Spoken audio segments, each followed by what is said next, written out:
Brigade साहब, कैसे देख रहे हैं इस एलामिया को? ख़ास तौर पर हम ट्रेड इसको हम बुनियादी नुक्ता हमने देखा है, एससीओ का ये रहा है और जाहिर है एजेंडा भी यही था। कितना कामयाब रहा?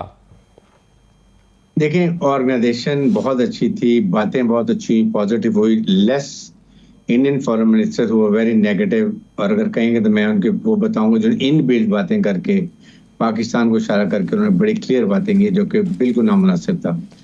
और सेकंड, उन्होंने इसमें एक और बात भी की थी कि यूनाइटेड नेशन को रिफॉर्म करना चाहिए, which has got no concern with HCO के अंदर, क्योंकि वो खुद मेंबर बनना चाहते हैं, इसलिए उन्होंने बात की।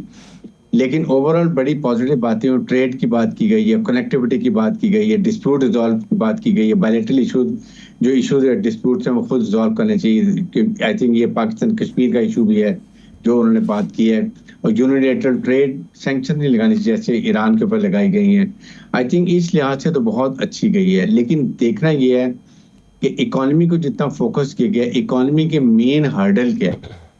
मेन हर्डल इकोनॉमी में है जो कि आपका कनेक्टिविटी है from Central Asia, Afghanistan, Balochistan and you go to Gwadar port, and दुनिया की पूरी मार्केट नॉर्थ अफ्रीका की और उसके बाद मिडिल ईस्ट की सारी अवेलेबल है। इसके लिए इशू है, जो इसका मेन पिलर है वो है कि आप secure environment, brand friendly business environment हो और सिक्योर एनवायरनमेंट हो, सिक्योर रूट्स हो, जो कि आपको ब्लॉकेड है अफगानिस्तान की वजह से। तो उन्होंने वो बात भी की कि अफगानिस्तान को भी जो इसके हालात ठीक करने चाहिए। इसके ये प्राइम मिनिस्टर पाकिस्तान ने में ये बात की कि उसको सपोर्ट करना चाहिए और वहाँ टेररिज्म जो है उसको खत्म होना चाहिए, ये बातें।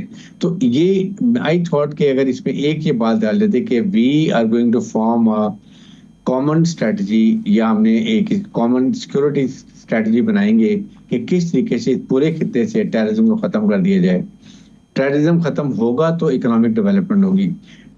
सेंट्रल एशिया इतना नेचुरल रिसोर्स रिच एरिया है, और पाकिस्तान में टापी का आपके सामने बताया, ताजिकिस्तान, इंडिया, पाकिस्तान, अफगानिस्तान वो भी स्टकअप हुए। अफगानिस्तान ट्रबल साम है तो वहां पर टेररिज्म है। तो आप मुझे बताएं कैसे कनेक्टिविटी हो? ना सेंट्रल एशिया को कनेक्शन मिलता है, ना रशिया को मिलता है, ना चाइना को मिलता है। तो इसके लिए ये जॉइंट आई थॉट के 3 महीने या 6 महीने में एक सिक्योरिटी कॉन्फ्रेंस होनी चाहिए इन्हीं ममालिक सिक्योरिटी हेड्स की, और उसमें देखें मिल के टेररिज्म खत्म करें। जिस मुल्क में टेररिज्म है सारी स्ट्रेटजी बनाए कैसे करना है। ये आई थिंक आई विल लिखे मिसिंग इसमें लिंक था जो इसमें इन्होंने रेजोल्यूशन में नहीं आया।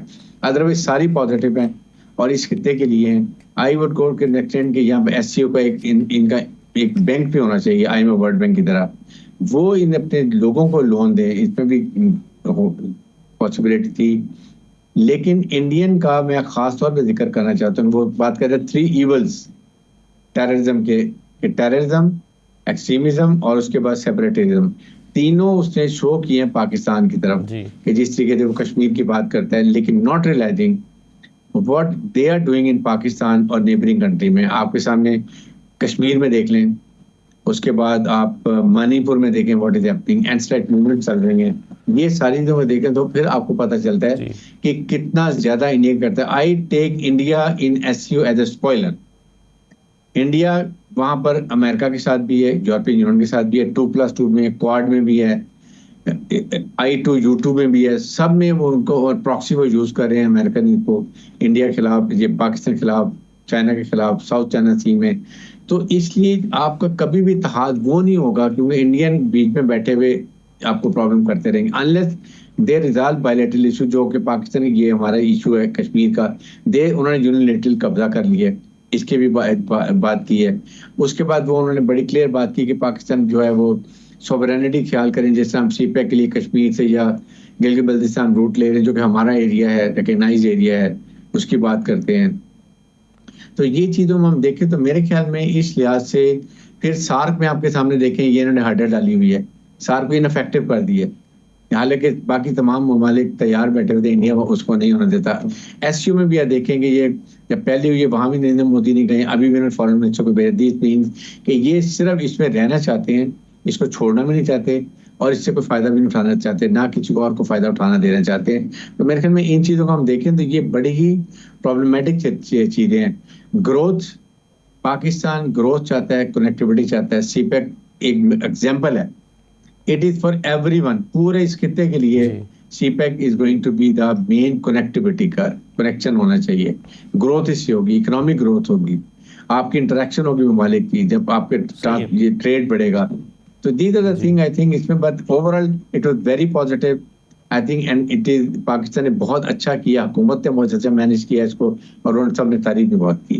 ब्रिगेडियर हारिस नवाज साहब, वेस्ट को क्या पैगाम गया है इससे? वही वेस्ट जिसने इस समिट में शरीक कई ममालिक पर पाबंदी भी लगा रखी है, वो इसको कैसे देख रहा होगा, और आपके ख्याल में मैसेज क्या कन्वे हुआ है?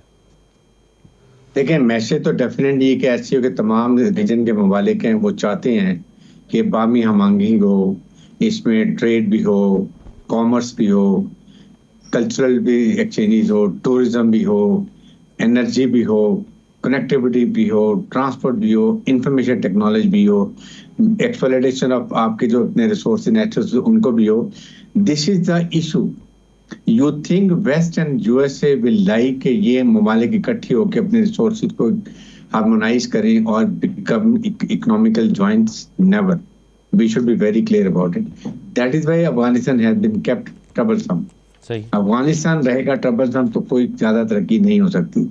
सेकंड, इंडियन शंकर की जो आप बात कर रहे हैं फॉरेन मिनिस्टर की, देखें ये एक किस्म की बायलेटरल मीटिंग होगी, बल्कि ज्यादा बायलेटरल होती है, आधा घंटे की, 15 मिनट, यहाँ at least for 1 hour they must be kept sitting for lunch और डिनर, व्हाटएवर ये लंच में थे, तो डिस्कशन हो होंगी। इशू सबसे बड़ा प्रॉब्लम ये है, इंडिया कहता है जी कि हम ट्रेड भी करने के लिए तैयार हैं, हम वाटर डिस्ट्रीब्यूट भी करने के लिए तैयार हैं, हम सब चीजों में बात करेंगे, लेकिन हम कश्मीर के ऊपर बात नहीं करें, because that is now our integral part.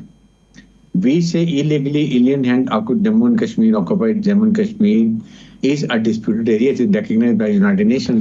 आप अगर ये बातें करते हैं सारी और कश्मीर को एजेंडे से निकाल देते हैं, तो यू थिंक कि पाकिस्तान कर सकेगा? कश्मीरियों की क्या दिलदारी होगी? हम अपने स्टान से कितना दूर चले जाएंगे? और India will blame, he will boost everywhere कि देख लें पाकिस्तान को एजेंडे को कश्मीर में निकाल दिया है, पाकिस्तान ने एक्सेप्ट कर लिया 370 और 35 को जो हमने एब्रोगेट किया। तो दिस इज द इशू। और उसके साथ ये बेटी में यही बात करेंगे, ठीक है, वो कहते हैं ना ट्रेड और टेररिज्म नहीं चलेगा इकट्ठा, डायलॉग और टेररिज्म, तो टेररिज्म आप कर रहे हैं सबसे ज्यादा। कौन कौन सी जगह पर आप मैं गिनाऊंगा ये इंडियन टेररिज्म करता है, क्या कुछ कर रहा है पाकिस्तान? आज जो कुछ victim of terrorism it is because of Indians.